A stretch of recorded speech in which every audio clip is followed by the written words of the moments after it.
How many, I mean, who's making that statement? An eyewitness of what? Then they're gonna have to, they can call into IB and say that. Okay. But I don't, I have no indication that that happened. All right. Okay, Thank you. is that it? I have a question. Okay. Was this whole situation being monitored by a supervisor at the 94th? Yes, we have supervisors down at the radio communications, and we also have supervisors in 94 that are constantly on the radio. Do you know who that supervisor would have been at that time?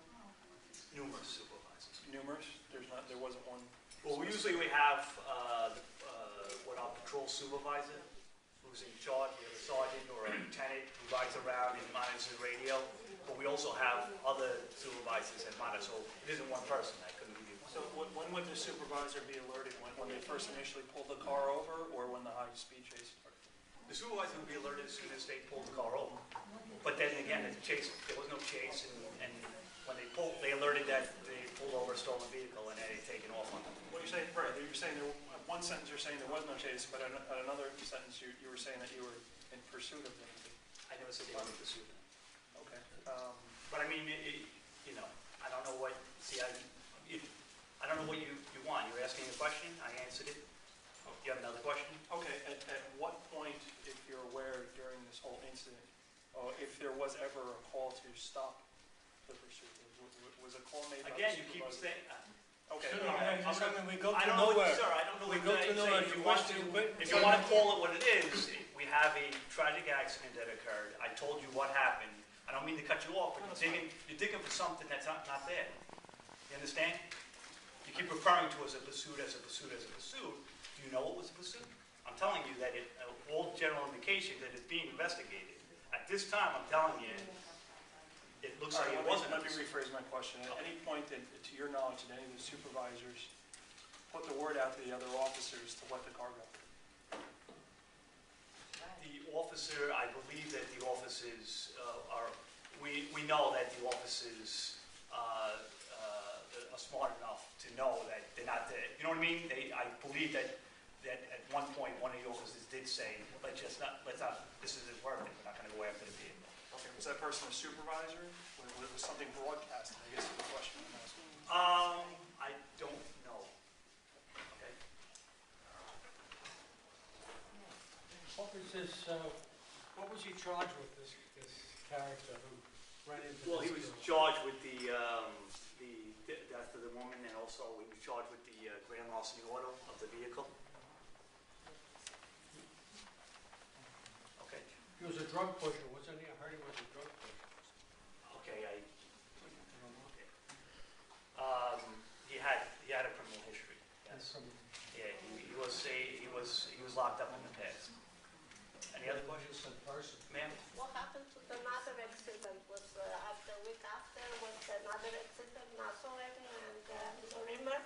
So they hit the church. The guy was on the vehicle parked by the. I don't know that involved the policeman. Nassau, Lorimer. So some stole the car. I'll have to get back on that one. I'm not very familiar with that accident. Leonard. Yes, What? and then Crashed into church on and crashed at the church. They're still in the vehicle that crashed into church on there. Okay, I'll have to get back to you on that. I didn't, I'm on Leonard and what? That was last week. The evangelical church over there? Abundant Life Assembly south of Driggs. On Friday.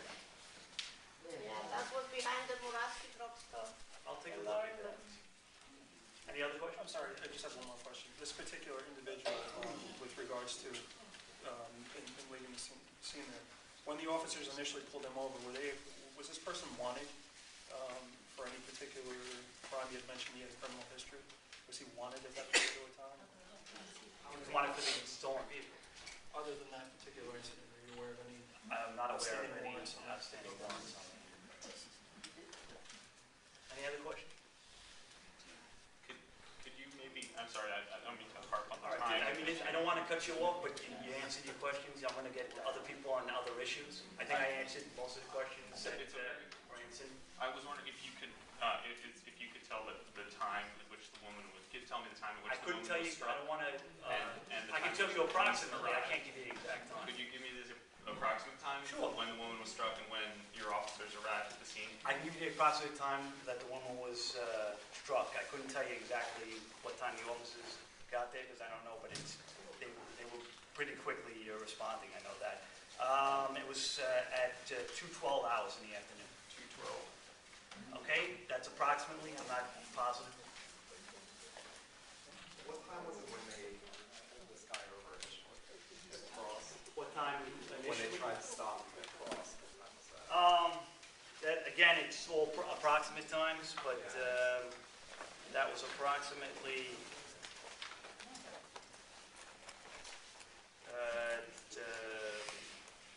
right around 2 o'clock or so, or 2:05. I'm not exactly positive.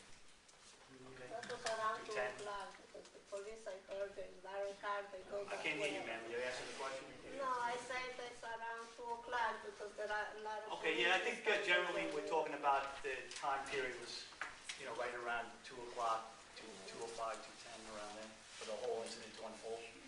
Any other questions? We have a police All officer. right. It's completely different.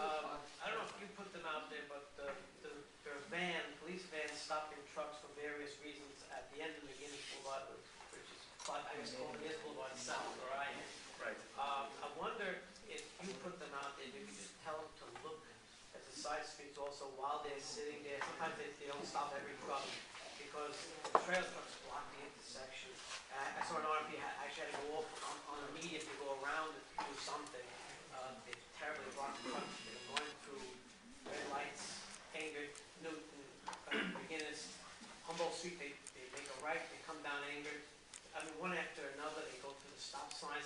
So, I mean, if they're sitting there, they tell them to look over there, they'll find all kinds of crazy things going on. I will. We definitely take the truck traffic, and again, I have only the highest regards for the people that drive the trucks. It's just that we have small streets here, and we do have truck routes that they have to obey, and my officers are very good at enforcing it, but we'll definitely take a look at. We do have outside units, though, that come in and also enforce the truck traffic. A lot of our accidents occur with the other vehicle. You wake up in the morning and your mirror or your car will be scratched up, and it's usually someone who left the scene, maybe someone didn't notice, and a lot of times it's these trucks that come by. But we're definitely pretty good at enforcing the off-truck route, and we'll continue to do so, and hopefully that even lowers our accidents even more.